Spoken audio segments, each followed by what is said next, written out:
There is a new sign for President Trump and the Republican Party, and it's a warning. A fresh poll from Gallup is out that could put Republicans on shaky ground in the midterms if the president's approval rating is an indicator of how they'll do. CNN's chief data analyst, Harry Enten, is here. All right, give us the goods on what this new Gallup poll says. I mean, it's a disaster if it holds towards the midterm elections. And I should note, of course, it's not alone. I mean, just take a look here. This is Gallup. This is the longest running poll. You know, Gallup has been conducting polls since my father was a kid. And my father was born in 1927, had me in the 60s. Look at this in January. Donald Trump's net approval rating, not too bad, not too great. It was at -1 point, right within the margin of error, breaking even. But look at this now.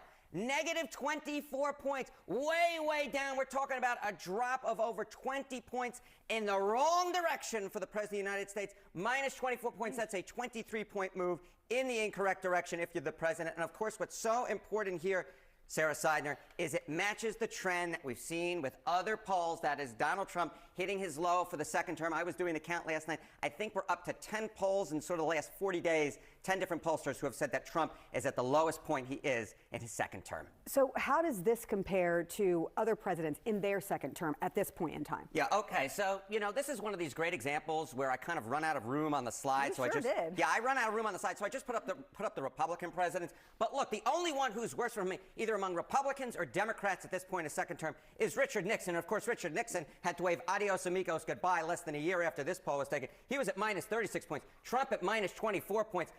That beats, or is worse, I should say, beats in the wrong direction. George W. Bush, minus 19 points. His Republican Party, of course, suffered major losses in the 2006 midterm elections.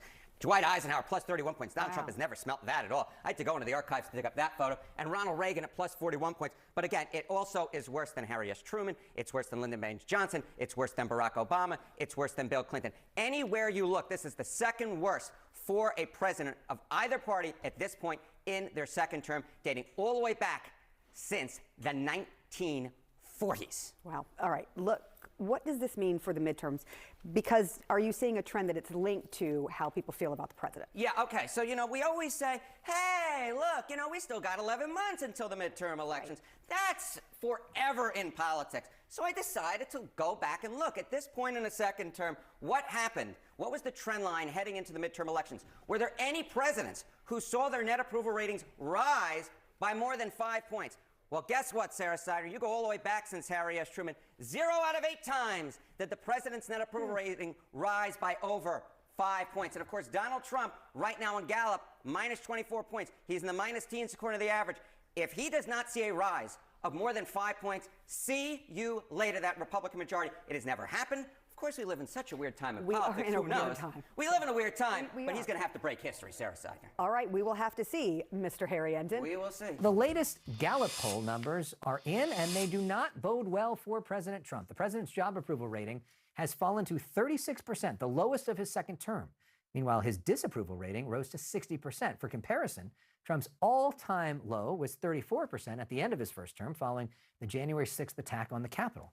Gallup's latest numbers are from a poll conducted during what became the longest federal government shutdown in U.S. history. Here to break that down for us and more is our political panel. Brian Tyler Cohen is the host of the No Lie with Brian Tyler Cohen podcast, which is seen by hundreds of millions of people on his YouTube channel. And Republican strategist John Fleischman is here. You can read his work at SoDoesItMatter.com. Great writing there. Also the publisher of the Flash Report. Brian, welcome back. John, good to have you here for the first time. Thank you, sir. Great to be here. So let's start with President Trump's approval rating. What do you make of that, Brian? I think that people are recognizing the con that they've been sold. This guy swept into office amid a fury of populist promises that he would lower the cost of groceries, of eggs, of housing, of rent. And then he got into office, engaged in a trade war that sent the cost of everything surging, cut everybody's health coverage, Medicaid, ACA subsidies, food assistance. And on top of all of that, had the audacity to actually focus his attention on encrusting his Oval Office in gold, building a $350 million ballroom, buying a couple of Gulfstream jets, getting his own Qatari jet that he retrofitted to the tune of $1 billion, paid for by American taxpayers. And so, I mean, he says that one won't be, but we'll see. Your point taken. You're not a fan. Right. What do you think? I mean, and do you agree? Do you think the president's doing a good job?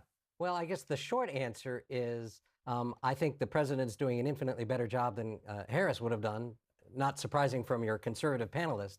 But I think that these polling numbers all need to be taken in context, because if you go back and look all the way back, Reagan, Clinton, Obama, both Bushes, Carter, Ford, Johnson, Truman, all at some point during their presidencies had polling numbers in the mid-30s, just like Trump does. It goes up and it goes down. I will say the economy is a problem for the president, and I think that becomes the biggest issue. I think while a lot of the stuff that my panelist here has brought up are sensational, I don't think the approval numbers for the president rise or drop based on whether or not he's putting an addition on the White House.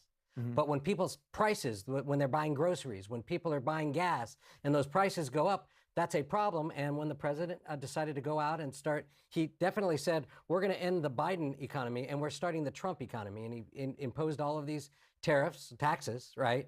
I think that's not had a good effect on the price of goods. And we've now seen him now scrambling and actually untariffing a bunch of things, which is a challenge. But the polling numbers don't really bother me. They may bother him, because I think he's very concerned about what his polling numbers are. This stuff goes up and it goes down. It's the nature of things. You pointed out that Ronald Reagan had lower poll numbers and then went and won 49 states. Right. In 1982, there was a recession again. It's economy related. And so I think that President Trump, over the next year, if he's able to turn the economy around, he will save the midterm elections. But if the economy stays where it is right now, it's not going to be a positive night for Republicans next November. And it's interesting, you're saying the way to turn the economy around is to get rid of the tariffs that he implemented? That would be one helpful thing. I also think when all the great economic policies in the One Big Beautiful Bill get implemented, that's going to have an overcharging effect on driving the economy, as my colleague will tell you. I'm sure that cutting Medicaid from 17 million Americans and cutting food assistance to the tune of $186 billion is going to just send the economy surging. Yeah. Well, again, I would remind you, especially like we're talking about the Medicare subsidies right now, these were a COVID-era policy that were passed on the idea that during COVID, these would go up. And then on a completely partisan budget rescission bill, Democrats extended the temporary cuts for another 2 years, and now everybody wants to extend them again. So the idea is that on the political left, we don't care about the budget deficit. What we care about is growing the welfare state and giving more and more subsidies. Well, I would ask, you're a conservative. Is it conservative to blow up the deficit to the extent that they have $4 trillion over 10 years? Of course not. Of course not. Well, that's what the One Big Beautiful Bill does. Well, it was the that's biggest because the One Big Beautiful Bill did not have enough cuts in it. There needs to, if we're going to get rid of the deficit, we need to true up federal spending. But it's not about eliminating the deficit. Sure it was never about eliminating the deficit. Donald Trump, in his first term, added 25% of all debt that we have. His second term now, adding another $4 trillion. These Republicans, if you're asking me to confirm for you that deficit spending is a bipartisan problem that is done by presidents of both parties, absolutely. But it's not good policy for America, because it is to say to our grandchildren, we have a $48 trillion debt. I watched some congressman say, I think from Northern California, say, hey, I got money for a fire engine for my district. And I'm thinking, really? You actually just borrowed money from our grandchildren to buy a fire engine? And so everything's turned around in Washington.